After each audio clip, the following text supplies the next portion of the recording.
Olá, seja muito bem-vindo ao BMC Visões. Argentina, um país de riquezas naturais imensas, grandes ambições e uma história econômica cheia de altos e baixos. O que levou essa nação, que já foi uma das mais prósperas do mundo, a enfrentar tantas crises. Vamos descobrir essa jornada pela história econômica da Argentina com o nosso convidado, o professor Manuel Furriel. No final do século XIX e início do século XX, a Argentina era considerada uma das economias mais promissoras do mundo. Graças à sua vasta riqueza agrícola e pecuária, o país tornou-se o celeiro do mundo. Exportando carne e trigo, acumulou riquezas e atraiu imigrantes da Europa em busca de novas oportunidades. Eu queria começar falando sobre a Argentina no pré-Primeira Guerra Mundial e sua posição de destaque. Como é que era essa Argentina? Realmente a Argentina ela se destaca economicamente durante um período muito longo. Mais recentemente, desde os anos 70 que começou o declínio. Antes da Primeira Guerra Mundial, a Argentina desenvolveu muito o setor agrícola, principalmente o setor pecuário, com gado de alta qualidade, em fartura e uma agricultura também que se desenvolveu bastante. Ela foi colonizada basicamente por imigrantes e esses imigrantes trouxeram novas culturas agrícolas, principalmente europeus e italianos se destacaram bastante naquele período. Houve um enorme desenvolvimento e nos períodos pré-guerra e durante a Primeira Guerra Mundial, ela começou a ascender exportando para países em conflito.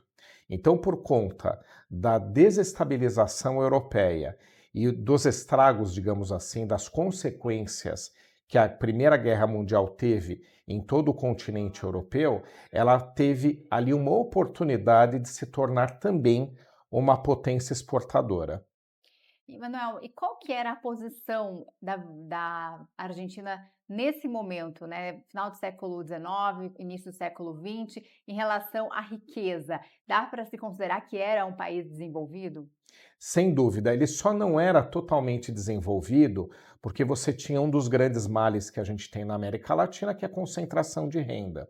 Mas, em termos de renda per capita, em termos de qualidade de vida, ela já chegava muito perto do alto padrão que havia na época, ou a referência de alto padrão, que era o continente europeu.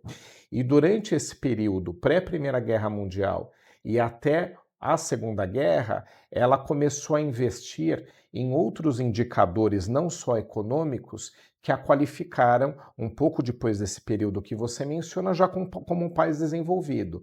Ela erradicou o analfabetismo muito antes do que outros países, ela construiu uma rede de ferrovias e transporte, inclusive metroviário, em Buenos Aires, antes do que qualquer outro, e revolucionou a cultura da América Latina em termos de qualidade. Então foi um período muito próspero, um período de ouro, o período de maior prosperidade da Argentina, e começando no período que você mencionou e um pouco depois, aí sim ela já poderia ser considerada um país desenvolvido. Com a prosperidade, surgiram também grandes investimentos em infraestrutura e urbanização, transformando a capital Buenos Aires em uma das metrópoles mais modernas da época. Mas essa prosperidade não durou. A Grande Depressão dos anos de 1930 atingiu duramente o país, que dependia de suas exportações agrícolas. Essa vulnerabilidade à economia global foi agravada pela instabilidade política que marcaria a Argentina nas décadas seguintes. Na Grande Depressão, ela teve um sofrimento econômico, isso foi geral no mundo todo. A gente teve esses efeitos também no Brasil, principalmente na exportação do café, mas a Argentina, ela começou realmente a ter muitos problemas econômicos no final dos anos 60, ou seja, já bem depois desse período, mas principalmente a partir dos anos 70. Ela ainda foi convivendo com índices elevados por conta do que ela conquistou previamente. Então, ela conquistou muitas riquezas e investiu em infraestrutura, educação, erradicou o analfabetismo já naquele período, muito antes do que o Brasil, que até hoje não erradicou. O Brasil ainda tem 15 ou 17 milhões de analfabetos, né? Então, ela se destacou nesses índices econômicos e de desenvolvimento social, melhoria de distribuição de renda, salários muito mais altos que os brasileiros, mas a partir dos anos 70 começou o declínio. mas que determinantemente a partir dos anos 2000. A chegada de Juan Domingo Perón ao poder em 1946 marcou uma virada. Com um governo voltado para o trabalhador e uma política industrialista, Perón fez reformas profundas, mas também gerou um legado de intervencionismo e polarização política que moldaria o futuro da Argentina. Após a queda de Perón, a Argentina entrou em um ciclo de golpes militares e governos civis fracos, que resultaram em uma crescente instabilidade econômica. A inflação aumentava, as dívidas se acumulavam e o país via seu potencial ser corroído por políticas econômicas mal conduzidas. Um dos fenômenos que a Argentina teve e a América Latina toda teve, inclusive o Brasil, foi a participação militar no poder, né? No caso do Brasil foi um pouquinho diferente, a participação dele se destacou aqui no Brasil a partir da Guerra do Paraguai, onde depois, com a proclamação da República, eles vieram ascender ao poder. Aliás, a República foi proclamada no Brasil basicamente por determinação, né, de autoridades militares, de generais, teve civis também, mas no caso da Argentina, eles sentiram-se também que deveriam participar mais ativamente da política, seja pelo voto, tinham sempre candidato, mas principalmente com uma participação mais ativa e até mesmo com golpes, porque eles acreditavam ser aqueles que deveriam zelar pelas tradições argentinas, pelo desenvolvimento do país. Então você teve várias sequências,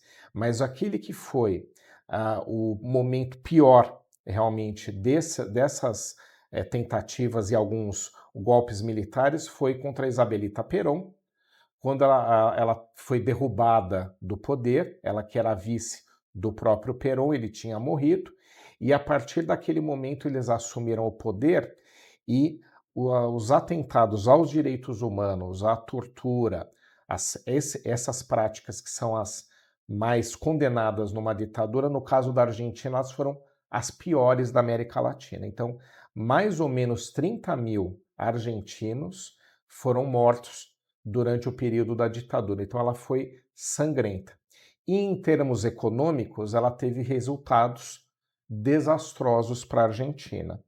Então, é uma história diferente em relação ao Brasil.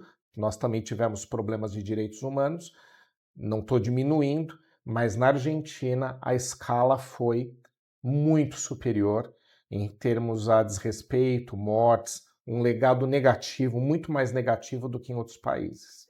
Tanto o Brasil quanto a Argentina passaram por ditaduras no passado, mas há algumas diferenças entre esses países. Enquanto a ditadura argentina destruiu a indústria e elevou o endividamento, no Brasil, crescimento, o que pôs o país no mapa e no progresso econômico.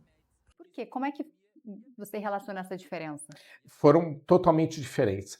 Em outros momentos argentinos, a gente pode fazer alguma relação com melhoria econômica, mas não nesse último momento. Mas aí você relaciona duas situações. Primeiro, que a Argentina já vinha de um período de declínio econômico. Ela, por uma série de fatores, a economia argentina já estava em declínio. E, ao contrário, o Brasil. O governo militar brasileiro, quando assumiu em 1964, fez muitas reformas econômicas únicas na história do Brasil, né?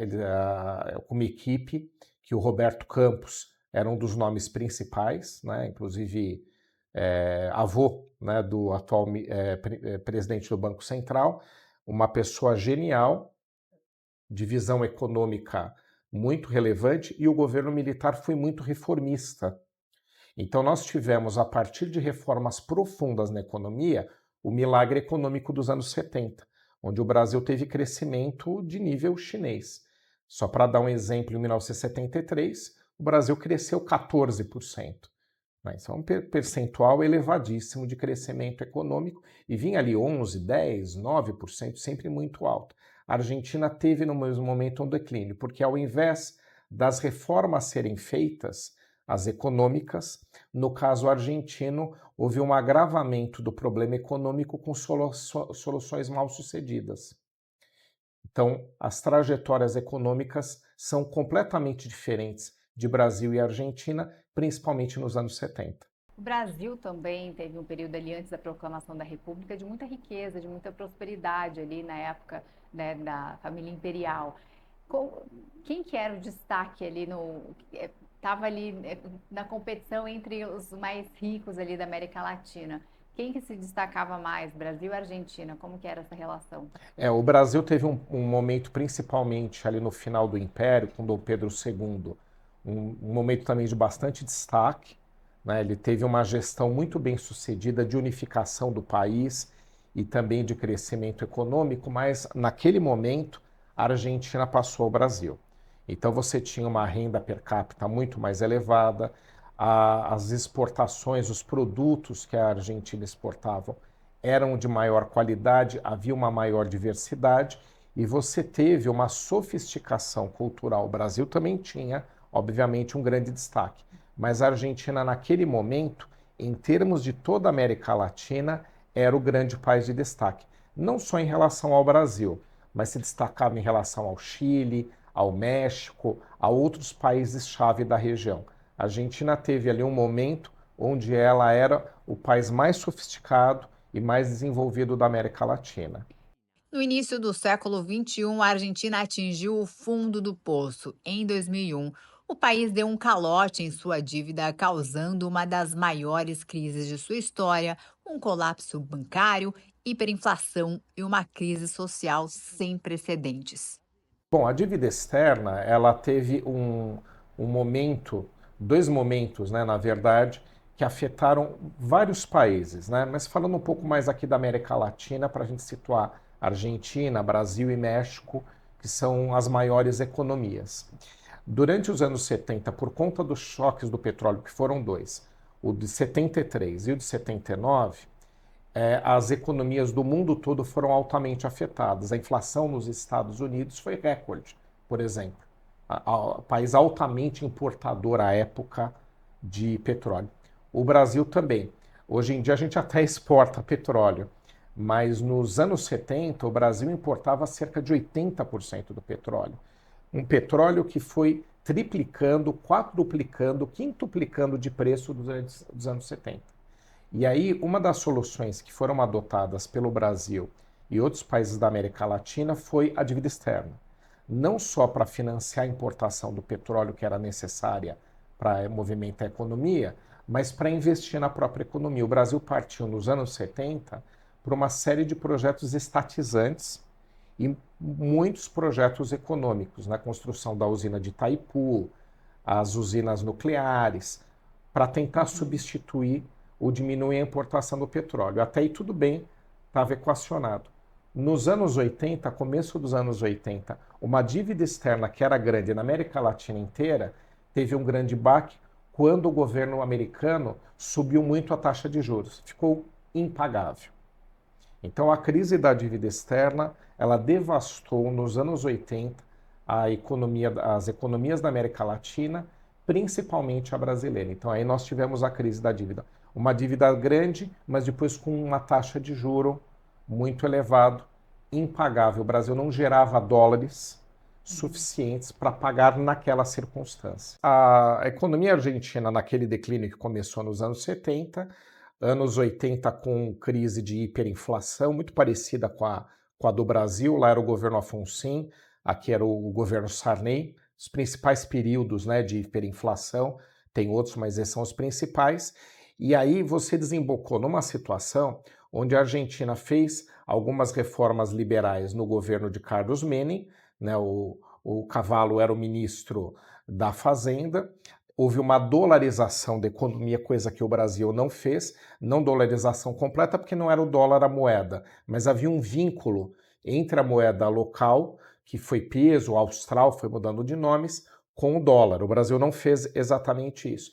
Isso levou a Argentina ainda para algum período de respiro, mas quebrou o país. Aí ela não conseguia pagar a dívida externa e não pagou, deu vários calotes sucessivos, chegou a mudar de presidente várias vezes no mesmo ano, ela teve uma instabilidade política porque ela ficou inviável em termos de condução econômica, e um país que historicamente tinha o padrão de vida mais alto da América Latina, como eu contei, teve ali a população numa situação de colapso.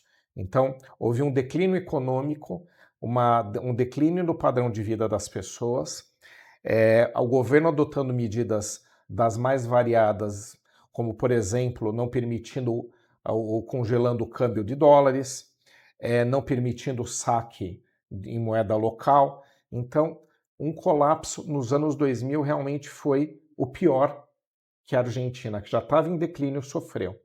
O Brasil, pelo contrário, apesar de tantos problemas, quando o Brasil decretou que não ia pagar a dívida externa em 1987, o Brasil recuperou depois o pagamento em 93, 94. E aí nós tivemos o Plano Real, que foi muito bem sucedido, e uma sucessão de governos civis, né, Fernando Henrique, Lula, principalmente naquele momento, que apesar de a gente ter passar por algumas crises, houve um momento de estabilidade. Então o Brasil passou por um momento contrário, né, um cenário não absolutamente bom, mas melhor do que uma Argentina que aí estava totalmente colapsada. E aí vieram os governos Kirchner, os governos de esquerda na Argentina, que adotaram medidas populistas e que não resolveram os problemas por completo, porque não fizeram as reformas necessárias. E o Brasil, pelo menos, fez parte delas. Com a chegada de Néstor Kirchner em 2003, a Argentina iniciou um período de recuperação com políticas econômicas que buscavam revitalizar a economia e reduzir a pobreza, embora o fantasma da dívida externa continuasse a assombrar o país. O que o governo Kirchner teve de vantagem, né, foram gestões também muito ruins, mas houve algum nível de estabilização econômica e a Argentina também aproveitou algumas oportunidades de respiro. As exportações de commodities para a China, por exemplo, não houve um benefício só ao Brasil, houve também à Argentina. Houve uma certa contenção da estagnação, né, dessa grande crise dos anos 2000, mas o declínio continuou. No governo último da Argentina, do Fernandez, ele já chegou numa situação onde ele não conseguiu contornar a crise, até porque as reformas que eram necessárias lá são reformas de Estado. Então você tem um problema na Argentina de grande dependência, de cerca de 60% da população depende diretamente do orçamento público. E essas restatizações que você mencionou, que foram das privatizações, as poucas feitas ainda pelo Carlos Menem, como eu mencionei, um período de alguma reforma que foi feita na Argentina, algumas reformas, essas restatizações colocaram ainda mais a dependência do país inteiro em torno de um governo que não gera uma arrecadação para dar conta de tantos compromissos, de tanta dependência da população, né? Mas agora o último governo do Fernandez, ele viu que realmente sem reformas não poderia levar o país adiante, não se propunha um governo de esquerda, era um governo de esquerda, não se propunha, e por isso que a gente tem o fenômeno Milei. A população chegou à conclusão de que alguém extremista em relação a reformas deveria vir para fazer uma grande mudança na Argentina. E antes do Alberto Fernandes, tinha o Macri que queria fazer reformas e não conseguiu também, né? Exato, ótimo ponto. O Macri, ele tinha uma agenda, um governo de direita, não tanto quanto o do Milei, mas ele tinha uma agenda de reformas, uma agenda econômica que ele não aprovou no Congresso. Tanto é que também foi um governo mal sucedido. Apesar de ter a agenda necessária para que a Argentina fosse recolocada no seu local, né, no lugar de destaque que ela tem na América Latina, um país grande, um país importante, como a gente falou, ele não conseguiu aprovar nenhuma reforma relevante. Ele pincelou algumas, aquelas que não dependiam do Congresso, porque o Congresso argentino também de deputados e senadores que são ligados a uma visão de que a sociedade depende do Estado. Então, reformas dali não viriam. Ele não conseguiu aprová-las e tanto é que ele não foi reeleito. Nas últimas 2 décadas, a Argentina oscilou entre crescimento e recessão, com a inflação crescente e crises cíclicas. Os governos de Cristina Kirchner, Maurício Macri e Alberto Fernandes enfrentaram o desafio de manter a economia estável em meio a dívidas crescentes, inflação descontrolada e políticas econômicas controversas. Em 2024, a Argentina ainda enfrenta grandes desafios. Com uma economia profundamente instável e a pressão de sua dívida externa, o país segue buscando equilíbrio entre crescimento e justiça social, enquanto luta para retomar a confiança internacional. O Milei, ele acabou surpreendendo positivamente. É interessante que também é um líder populista e algumas outras lideranças no mundo todo a gente identificou no mesmo momento um fenômeno, né? Que são lideranças políticas que usam factoides, usam expressões apelativas, né? Ele destruindo o Banco Central, né, com um porrete, ele falando que conversava com os animais mortos. Ele teve um momento de populismo que fez com que a população, os eleitores, tivessem os olhos nele. A gente verifica alguns políticos que fazem isso em algum momento. Só que o Milei, o curioso, é que depois ele foi refinando isso e abandonando essas expressões ou essas colocações absurdas, né? Digamos assim. E aí ele veio com uma proposta liberal de uma agenda efetiva. Ele tem uma agenda. Então é uma boa surpresa para a Argentina que venham propostas reformadoras num país que necessita. E mesmo pegando uma comparação com o Brasil, que necessita de reformas de Estado, reforma administrativa, a gente chama aqui, a gente precisa. Mas na Argentina é uma questão de sobrevivência. Se não fizesse uma grande reforma administrativa, que lá é mais importante do que outras, reforma tributária, outras que a gente possa imaginar, o país não ia continuar existindo. Então, o Milei, ele fez uma série de reformas, não vai conseguir aprovar todas num Congresso que é muito avesso a essas reformas, mas ele conseguiu aprovar algumas. E em termos de inflação, já há uma série de indicadores positivos. Então, ele liberou todos os preços da economia e por conta dessa liberação, a inflação tornou-se ainda mais ou muito mais elevada do que era com o Fernandes, que já era uma inflação muito alta. Né? Então ele liberou o câmbio, fez uma série de liberações necessárias. Mas o que a gente percebe já é um declínio da inflação. E ele tomou outra medida que colabora com isso, que é a mais determinante, ele zerou o déficit público.